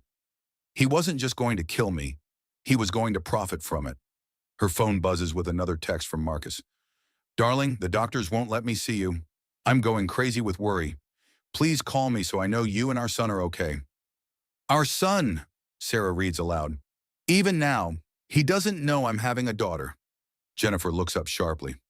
What do you mean, Marcus stopped coming to doctor appointments 6 weeks ago, right around the time he started planning my murder. He doesn't know the baby's gender, doesn't know about the heart murmur, doesn't know about any of the medical details. Hayes makes a note. That could be useful. If he's still planning to maintain his innocence, his lack of knowledge about the baby's condition could help prove he was emotionally disconnected from the pregnancy. Dr. Rodriguez enters the room with Sarah's evening vital checks. She's been quietly observing the investigation throughout the day, and her expression is grim. Sarah, she says, I need to tell you something that might be difficult to hear. What is it? I've been reviewing your medical records from the past few months. The prenatal vitamins Marcus brought you, I had them tested. Sarah's stomach drops. What did you find? They contained elevated levels of magnesium and other compounds that, in high doses, can cause dizziness and nausea. Not enough to harm the baby, but enough to make you feel consistently unwell. Jennifer and Hayes exchange glances. He was drugging her, Jennifer says. It appears so, Dr. Rodriguez confirms. Sarah, do you remember feeling unusually tired or dizzy in the weeks leading up to last night? Sarah thinks back. I attributed it to pregnancy. I kept telling Marcus I felt off balance, especially on the boat. He said it was normal for pregnant women to feel seasick. He was making you feel seasick, Hayes realizes, so that when he pushed you overboard, any witnesses would remember that you'd been feeling dizzy and nauseous. It would support his story that you fell accidentally. The scope of Marcus's planning becomes clearer with each revelation. Every detail carefully orchestrated, every contingency planned for. There's something else, Dr. Rodriguez says. Sarah, the fall from the yacht could have killed you and the baby instantly. The fact that you both survived is remarkable. But I need to monitor you closely because there may have been internal injuries we haven't detected yet. What kind of injuries? Placental abruption, internal bleeding, stress-related complications. The impact with the water was significant, and the hypothermia put additional strain on your system. Sarah feels her daughter kick strongly, as if responding to the discussion about her survival. She's been active all day. That's good, right? It's very good. but I want to keep you here for at least another 48 hours, both for medical reasons and for your safety." Hayes nods approvingly. "Marcus has been trying to get access to this room all day. Hospital security is cooperating with us, but I'd feel better if you remained under medical supervision until we can guarantee your protection." Sarah's phone rings. Marcus's name appears on the screen. "Answer it," Hayes says, "but keep him talking. We have a trace on the line." Sarah accepts the call, putting it on speaker. "Sarah, thank God." Marcus's voice fills the room. "I've been so worried about you and the baby." "I'm fine, Marcus. We're both fine. The hospital won't let me see you. They say there are some kind of legal complications. I don't understand what's happening." Sarah looks at Detective Hayes, who nods encouragingly. "Marcus, I need to ask you something.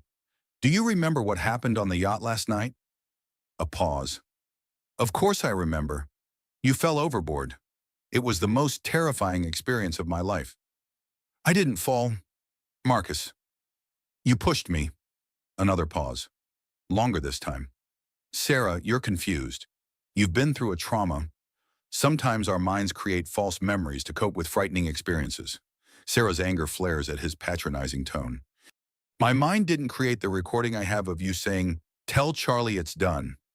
The silence stretches so long that Sarah wonders if Marcus has hung up. When he finally speaks, his voice has changed. The concerned husband act is gone, replaced by something colder. "Sarah, I think you should be very careful about making accusations you can't prove." "I can prove them. Marcus, I can prove all of them." "What do you think you can prove?" Sarah looks at the evidence spread across her hospital bed. The forged insurance documents, the drained bank accounts, the power of attorney forms, the poisoned prenatal vitamins. "I can prove that you've been planning to kill me for months. I can prove that you forged my signature on insurance documents. I can prove that you drained our joint accounts and hid the money offshore. I can prove that you gave Charlotte power of attorney over my medical decisions so you could pull the plug if I survived the drowning in a vegetative state." Sorry, Marcus's laugh is sharp and humorless. "That's quite a conspiracy theory. Sarah, I hope you have a very good lawyer, because you're going to need one." "I do have a good lawyer, and I have something else." "Marcus." "What's that?" Sarah touches her belly, where her daughter continues to kick with increasing strength. "I have the will to fight you. You tried to erase me, but I'm still here. You tried to kill our daughter, but she's still growing stronger every day. You made one critical mistake in all your planning." "What mistake?" "You underestimated me. You thought I was just your helpless pregnant wife, dependent on you for everything. But I'm not helpless. Marcus, I'm angry. And an angry mother protecting her child is the most dangerous opponent you could possibly face." Marcus is quiet for a moment. When he speaks again, his voice carries a threat that makes Hayes reach for her weapon. "Sarah, I want you to think very carefully about what you're doing. False accusations can destroy lives. They can destroy families. They can even be dangerous for the people who make them." "Are you threatening me, Marcus?" "I'm trying to protect you from making a terrible mistake." Hayes signals to Sarah to end the call. She has what she needs. "Marcus, I have to go now. The doctors want to run more tests." "Sarah, wait. I love you. Remember that, no matter what anyone tells you. I love you and our son more than life itself." "It's a daughter. Marcus, we're having a daughter. But you wouldn't know that, because you stopped coming to the appointments when you decided we needed to die." Sarah ends the call and looks at Detective Hayes. "Did you get what you needed? More than enough?" That was a clear threat, made in the presence of law enforcement officers. Combined with Charlotte's confession and the financial evidence, we have enough to arrest Marcus tonight. Jennifer gathers the legal documents. "Sarah, I'm filing emergency protective orders against both Marcus and his mother. Neither of them will be allowed within 500 feet of you or this hospital." Dr. Rodriguez checks the fetal monitor readings. "Your daughter's heart rate increased significantly during that phone call. I think she knows her mother is fighting for both of them." Sarah places both hands on her belly and speaks directly to her unborn daughter. "Emma Grace, your daddy is a bad man who tried to hurt us. But Mama's not going to let that happen. We're going to be safe, and we're going to be strong, and we're going to build a beautiful life together." The baby responds with a series of strong kicks that make Sarah smile for the first time since her rescue. I think she approves, Doctor, Rodriguez says with a smile. Hayes stands to leave. I need to coordinate Marcus's arrest. Sarah, I want you to know that what you did just now, getting him to make those threats on a recorded line, that took tremendous courage. It wasn't courage, Sarah says, looking out at the harbor where Marcus tried to end her life. It was determination. He thought pushing me into that water would silence me forever. Instead, it gave me a voice I never knew I had. As the sun sets over the city, Sarah Mitchell prepares for the fight of her life. Not just for justice, not just for financial security, but for the right to exist in a world where her daughter can grow up safe from the man who tried to kill them both. Tomorrow, Marcus Mitchell will be arrested for attempted murder. But tonight, Sarah focuses on the life growing inside her and the strength she's discovered she possesses. She is no longer a victim. She is a survivor, a mother, and a force to be reckoned with. And Marcus Mitchell is about to learn that he picked the wrong woman to underestimate. At 6 a.m. on Saturday morning, FBI agents surround the Nexus Technologies building in downtown Seattle. Marcus Mitchell's corner office on the 42nd floor offers a panoramic view of the harbor where he tried to murder his wife 36 hours earlier. Detective Hayes coordinates with FBI agent Patricia Collins as they prepare to make the arrest. The timing is deliberate. Marcus has called an emergency board meeting for 7 a.m., ostensibly to address personal matters affecting company leadership. We have units positioned at every exit, Agent Collins reports through her radio. Subject is currently in his office with legal counsel. Hayes checks her watch. Any word from the hospital? Sarah Mitchell and the baby are stable. Hospital security reports that Amanda Mitchell attempted to visit again at 5 a.m., but was turned away due to the restraining order. Through the building's glass facade, they can see Marcus moving around his office. Even from this distance, he appears calm and controlled. He's wearing an expensive dark suit, appropriate for either a board meeting or a court appearance. He doesn't know we're here, Hayes observes. He's about to, Agent Collins replies. The elevator ride to the 42nd floor gives Hayes time to review the arrest warrant one final time. The charges are extensive: attempted murder in the first degree, conspiracy to commit murder, insurance fraud, financial identity theft, money laundering, and domestic violence. The elevator doors open to reveal the executive floor of Nexus Technologies. Glass offices line both sides of a marble corridor, and several early arriving board members are already gathering in the conference room. Hayes and Agent Collins approach Marcus's office. Through the glass wall, they can see him speaking with his attorney, a well-dressed man in his 60s who looks like he specializes in white-collar crime. Marcus notices them approaching and says something to his lawyer, who nods grimly. Agent Collins knocks firmly on the glass door. Mr. Mitchell, FBI, please open the door. Marcus straightens his tie and walks calmly to the door. When he opens it, his expression is perfectly composed. Agents, he says politely, how can I help you? Marcus Mitchell, you're under arrest for the attempted murder of Sarah Mitchell and conspiracy to commit murder. Agent Collins displays the arrest warrant. You have the right to remain silent. Marcus listens to his Miranda rights without expression. He extends his hands for the handcuffs as if this is merely another business transaction. This is obviously a misunderstanding, his attorney says. My client is the victim here. His pregnant wife fell from their yacht, and he's been cooperating fully with the investigation. Sir, your client will have the opportunity to address these charges in court, Hayes replies. As the handcuffs click into place, Marcus looks directly at Hayes. Detective, I hope you're prepared for the consequences of this mistake. The only mistake was thinking you could get away with attempted murder. The board members in the conference room press against the glass walls as Marcus is led past them in handcuffs.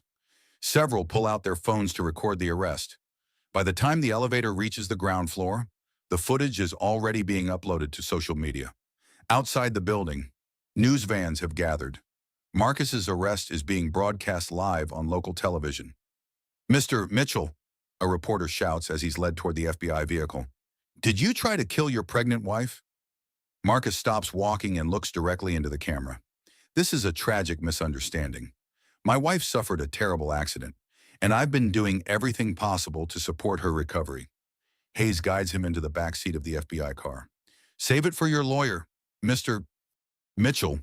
As they drive toward the federal courthouse, Hayes receives a call from Agent Collins, who remained at Nexus Technologies to coordinate the search of Marcus's office. "Detective, you need to see what we found." "What is it?" "A laptop with detailed financial records of all the offshore accounts, and a file folder labeled Emergency Protocols that contains what appears to be a complete plan for eliminating Sarah Mitchell." Hayes feels her pulse quicken. "What kind of plan?"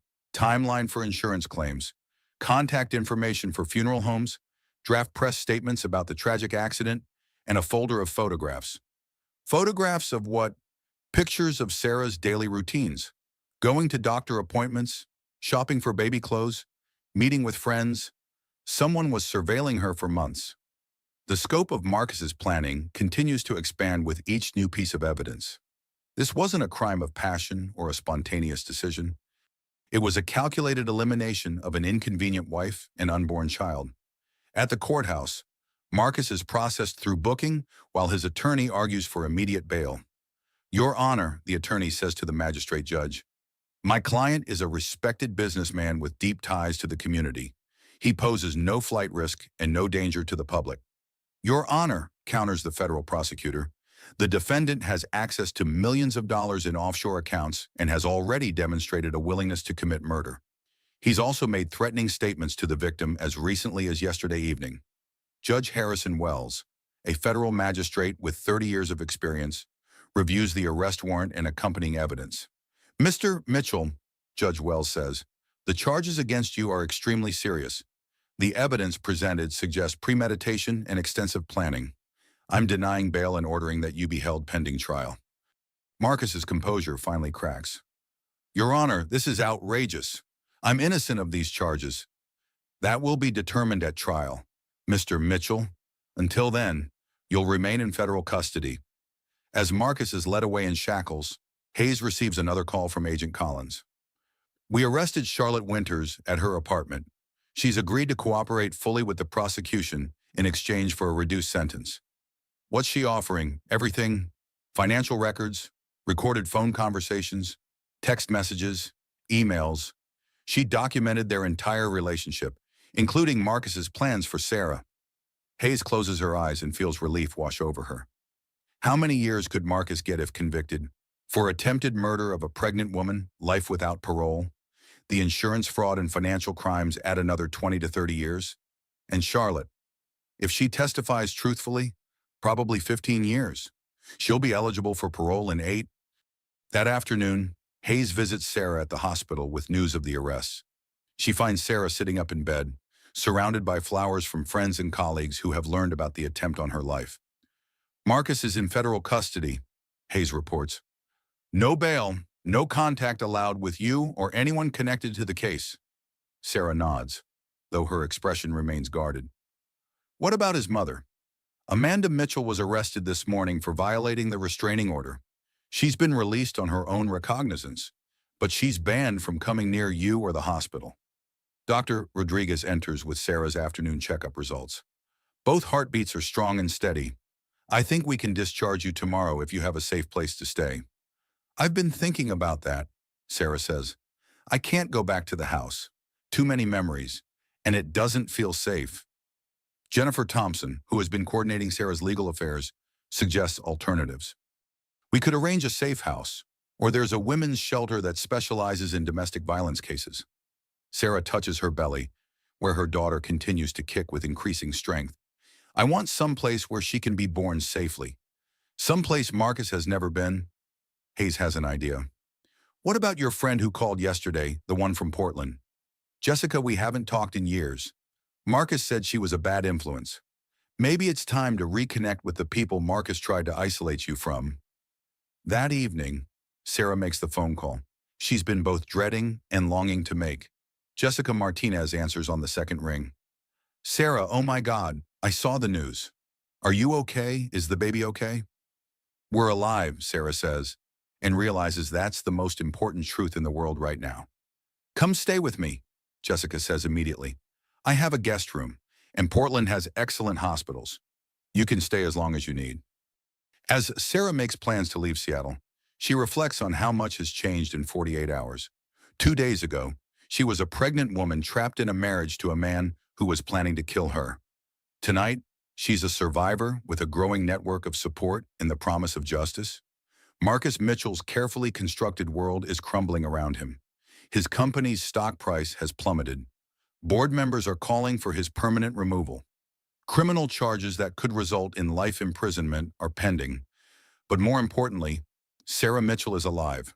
Her daughter is healthy, and they both have a future that Marcus can never touch again. The push that was meant to end her life has instead given her the strength to reclaim it, and that may be the greatest justice of all.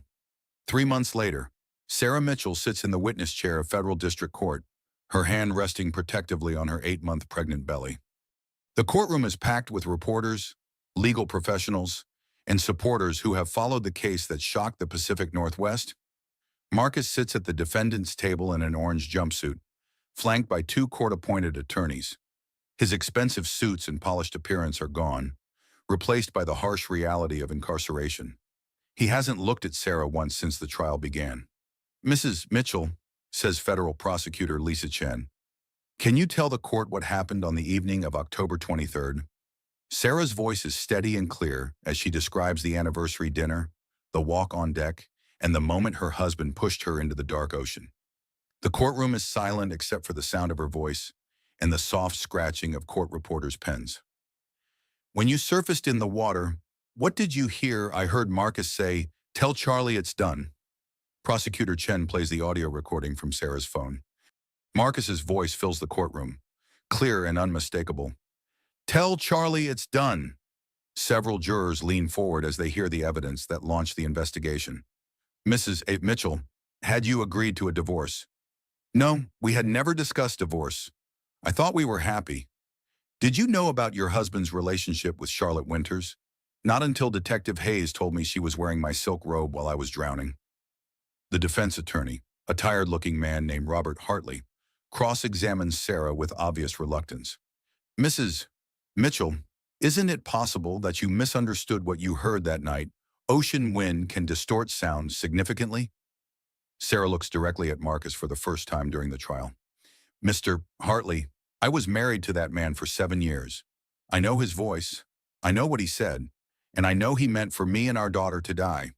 "Objection! Speculation!" Hartley says weakly. "Overruled." Judge Wells responds, "The witness may testify about her observations and conclusions." The prosecution presents a devastating case built on financial records, recorded conversations, and Charlotte Winters' detailed testimony about the murder conspiracy. Charlotte, who received a 15-year sentence in exchange for her cooperation, describes months of planning and Marcus's rehearsals for his role as grieving widower. "He practiced crying in front of the mirror," Charlotte testifies. "He said he needed to be convincing when he reported Sarah's death." The defense attempts to portray Marcus as a loving husband, driven to desperation by financial pressure and an unplanned pregnancy. But the evidence is overwhelming. Dr.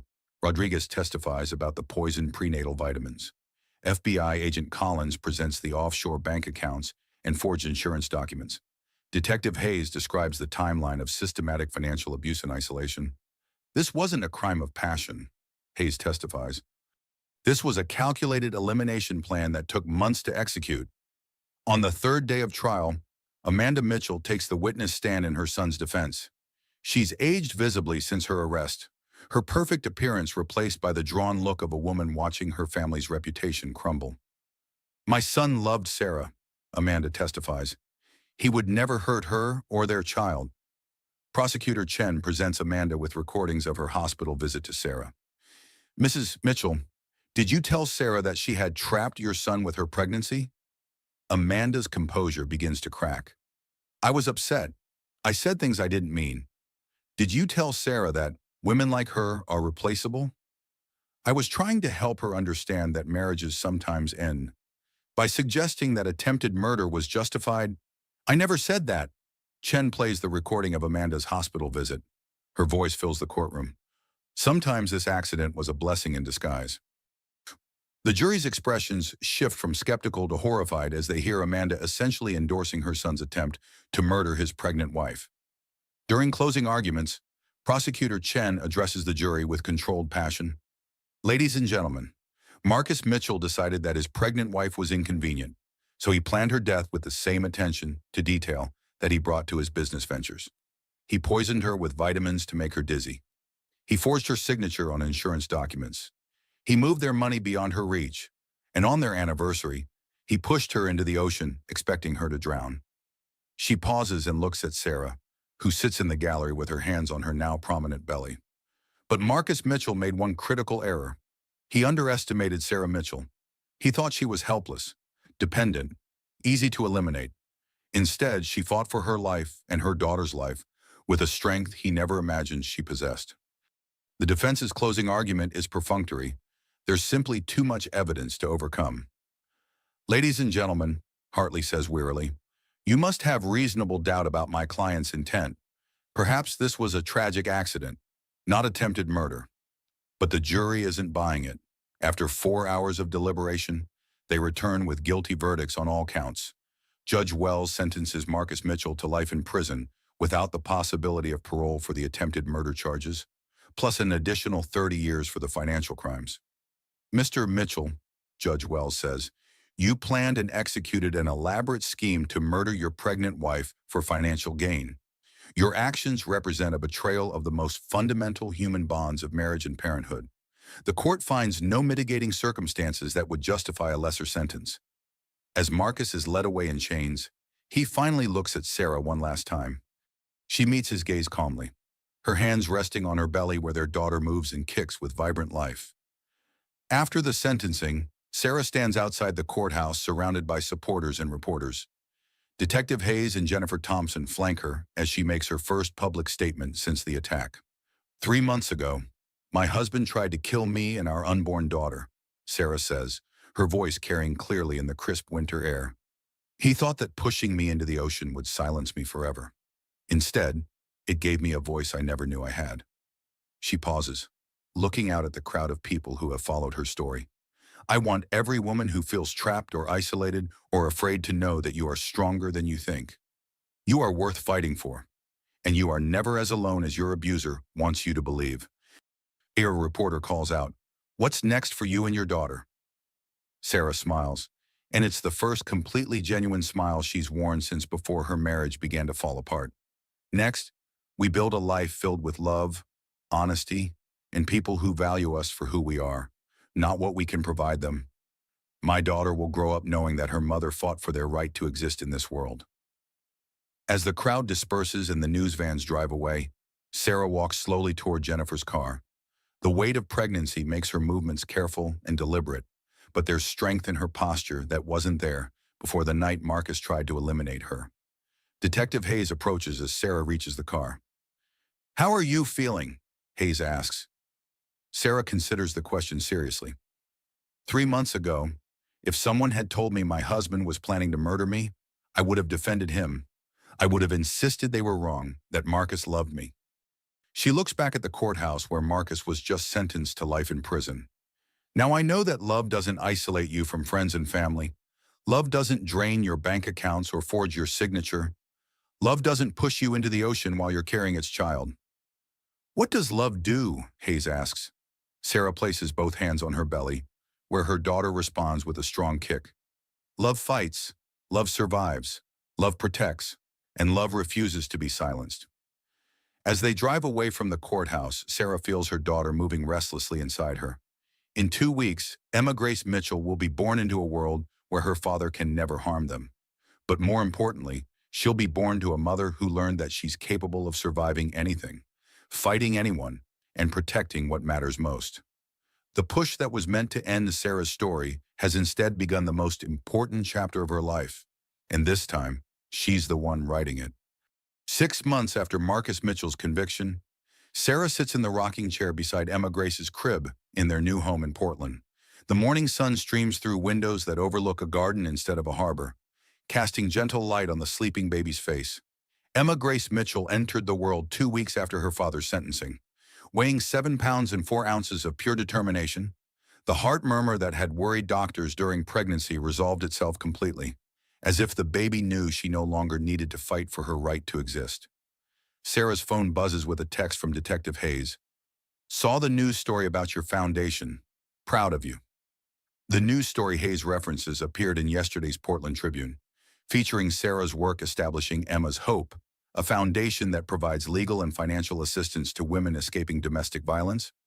The thing people don't understand about financial abuse, Sarah told the reporter, is how completely it can isolate you when someone controls your money, your credit, your access to basic resources. Leaving becomes almost impossible. Emma's Hope removes those barriers. In the 6 months since Marcus's conviction, Sarah has discovered strengths she never knew she possessed. The insurance companies, after extensive investigation, paid out the legitimate policies Marcus had tried to claim fraudulently. Combined with the assets recovered from offshore accounts, Sarah found herself with more financial security than she'd ever imagined. But more than money, she'd found purpose. Emma Grace stirs in her crib, making the soft sounds that indicate she's waking up. Sarah lifts her daughter gently, marveling as she does every morning at the miracle of this child's existence. "Good morning, little fighter," Sarah whispers against Emma's soft hair. The baby opens eyes that are unmistakably Sarah's, intelligent, determined, and full of life that Marcus tried to extinguish. Sarah's phone rings. It's Jennifer Thompson calling from Seattle. "Good morning, Mama," Jennifer says warmly. "How's our girl today?" "Perfect, as always." What's happening in the legal world? Amanda Mitchell's trial starts next month. The prosecution is confident about conviction on the assault charges from her hospital attack on you. Sarah adjusts Emma's position and walks to the kitchen to prepare breakfast. How long could she get? 5 to 8 years. Probably. But Sarah, there's something else you should know. Marcus has been trying to contact you from prison. Sarah stops walking. What kind of contact? Letters. Dozens of them. The prison has been screening them per the no-contact order, but his attorneys are claiming he has a right to communicate about the baby. What do the letters say? Jennifer hesitates. I've only read the legal summaries, but apparently he's claiming he's found religion, that he wants to apologize and establish some kind of relationship with Emma Grace. Sarah looks down at her daughter, who is studying her mother's face with the serious attention that babies bring to everything important. "Jen, that man tried to murder us both. He doesn't get to play father now." "I agree completely. I'm filing motions to have any parental rights permanently terminated. Given his conviction for attempting to kill you while you were pregnant, it should be straightforward." After ending the call, Sarah feeds Emma her morning bottle and reflects on how different this conversation would have been a year ago. A year ago, she would have been devastated by the idea of Marcus wanting contact. She would have wondered if she should give him a chance, if people could really change, if Emma deserved to know her biological father. Now she knows better. Now she understands that protection isn't about giving people chances they haven't earned. It's about keeping dangerous people away from the vulnerable ones you love. Emma finishes her bottle and looks up at Sarah with eyes that seem to contain wisdom beyond her 6 months. Sarah sometimes wonders if Emma remembers those months in the womb when they fought for survival together. If she understands, on some cellular level, that they're a team. "What do you think, little one?" Sarah asks. "Should we go visit the office today?" Emma responds with a gummy smile that melts Sarah's heart every time. The office Sarah references is the headquarters of Emma's Hope, located in a renovated Victorian house in downtown Portland. What started as Sarah's personal mission to help other women has grown into a full-service organization with attorneys, counselors, and financial advisors, all working to break the cycle of financial abuse. Sarah dresses Emma in a yellow outfit that brings out the green in her eyes and loads the diaper bag with practiced efficiency. Motherhood has taught her organizational skills she never possessed during her marriage to Marcus. The drive to downtown Portland takes them through neighborhoods Sarah has grown to love.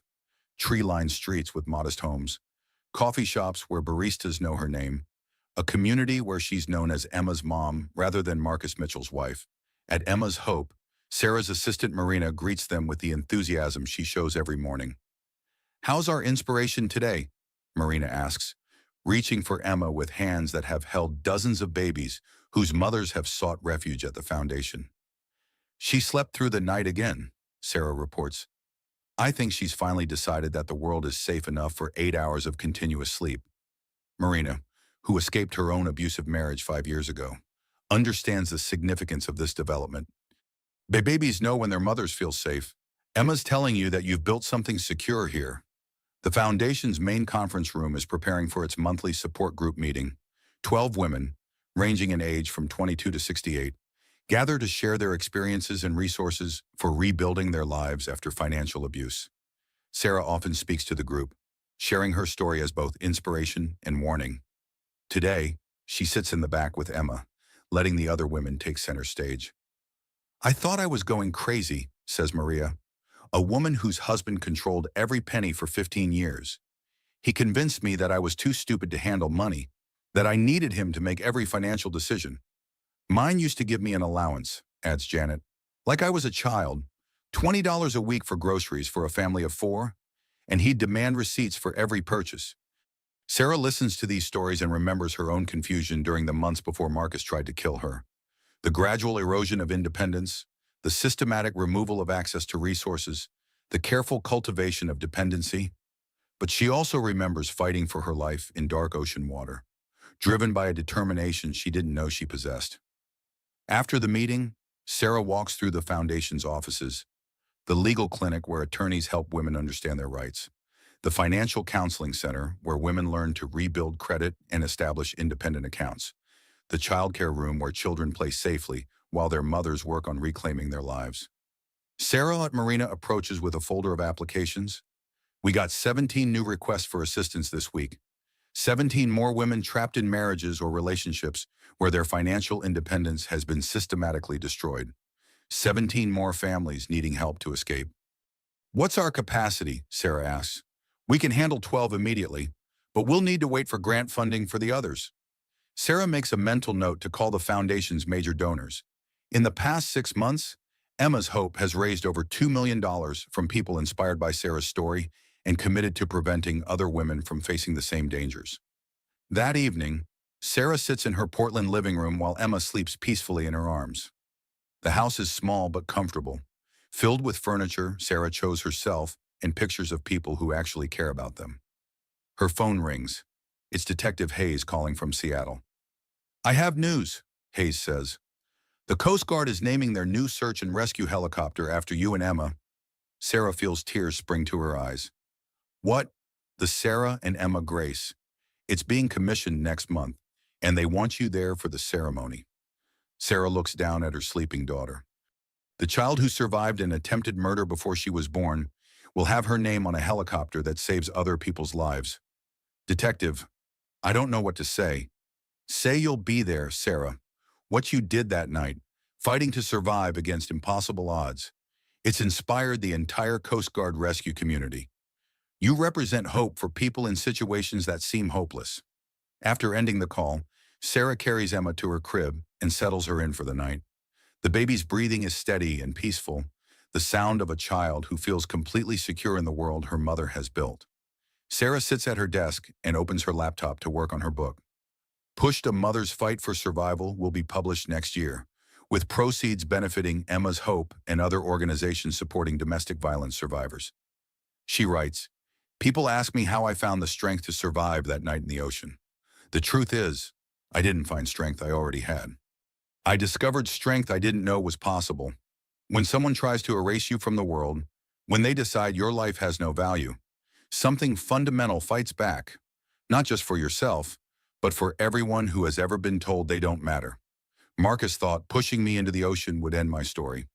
Instead, it began the most important chapter of my life, the chapter where I learned that I am not defined by someone else's opinion of my worth. The chapter where I discovered that love doesn't diminish you, it expands you. The chapter where I realized that surviving isn't enough. You have to build something meaningful from what you've survived. Emma Grace will grow up knowing that her mother fought for their right to exist in this world. She'll know that when someone tried to silence us, we found our voice. She'll understand that we are not victims of someone else's cruelty, but architects of our own destiny. The push was meant to end us. Instead, it launched us into a life we never could have imagined. A life built on truth instead of lies, on support instead of isolation, on love that protects instead of love that destroys. Sarah saves the document and closes the laptop. Through her window, she can see the lights of Portland twinkling like the stars Marcus told her to look at just before he tried to murder her. But these aren't the same stars. These are the lights of a city where she and Emma are building a new life. surrounded by people who value them for who they are, not what they can provide. 6 months ago, Marcus Mitchell pushed his pregnant wife off a yacht, expecting her to drown and disappear forever. Instead, Sarah Mitchell survived to become a voice for the voiceless, a protector of the vulnerable, and a mother raising a daughter who will never doubt her own worth. Emma Grace sleeps peacefully in the nursery, her small hands curled into fists like a fighter even in sleep. She is the child who refused to die, born to the woman who refused to be silenced. Together, they've built something beautiful from the wreckage of Marcus's cruelty. Emma's hope will help hundreds of women escape financial abuse. The Sarah and Emma Grace helicopter will save lives in the waters where they nearly lost their own. And the book will reach thousands of women who need to know that survival is possible. The push that was meant to destroy them has instead created ripples of hope that will spread far beyond anything Marcus could have imagined. Sarah checks on Emma one last time before going to bed. The baby's breathing is steady and strong, the sound of a child who knows she is loved and protected. "Sweet dreams, little fighter," Sarah whispers. "Tomorrow we change the world a little bit more." Outside, the city sleeps peacefully, unaware that one of its newest residents once fell into dark ocean water and fought her way back to life. Unaware that in a small house with a garden view, a mother and daughter are proving every night that love is stronger than hate. That truth is more powerful than deception, and that the determination to protect what matters most can overcome any obstacle. Marcus Mitchell thought he was pushing away a problem. Instead, he launched a force for good that will outlast anything he could have built. And in the morning, Sarah and Emma Grace will wake up together, safe and strong, ready for whatever comes next in the beautiful story they're writing together. The push didn't end them, it began them, and they're just getting started. And that's the incredible true story of Sarah Mitchell and her daughter Emma Grace, two survivors who turned their darkest moment into a beacon of hope for countless others. You know, when I first heard about this case, I couldn't stop thinking about how many warning signs we miss in our daily lives. How many Sarah Mitchells are out there right now, not knowing that someone they trust completely is planning their destruction? If this story resonated with you, or if you know someone who might need to hear Sarah's message of survival and strength, I'd really appreciate it if you'd share this episode. Sometimes the stories that are hardest to hear are the ones that save lives. And here's something interesting. I've been getting messages from listeners who say these stories have actually helped them recognize patterns in their own relationships or helped friends escape dangerous situations. That tells me we're building something important here together. If you want to hear more stories of ordinary people facing extraordinary challenges, hit that subscribe button and ring the notification bell. I promise every story I share will leave you with something to think about, something to feel, and maybe something that could make a real difference in your life or someone else's. Drop a comment below and let me know what part of Sarah's story hit you the hardest. Was it the systematic planning, the financial abuse, or her incredible fight for survival? I read every single comment, and your thoughts often inspire the next stories I choose to tell. Until next time, remember Sarah's words, "You are stronger than you think. You are worth fighting for, and you are never as alone as someone might want you to believe." Thanks for listening, and I'll see you in the next story.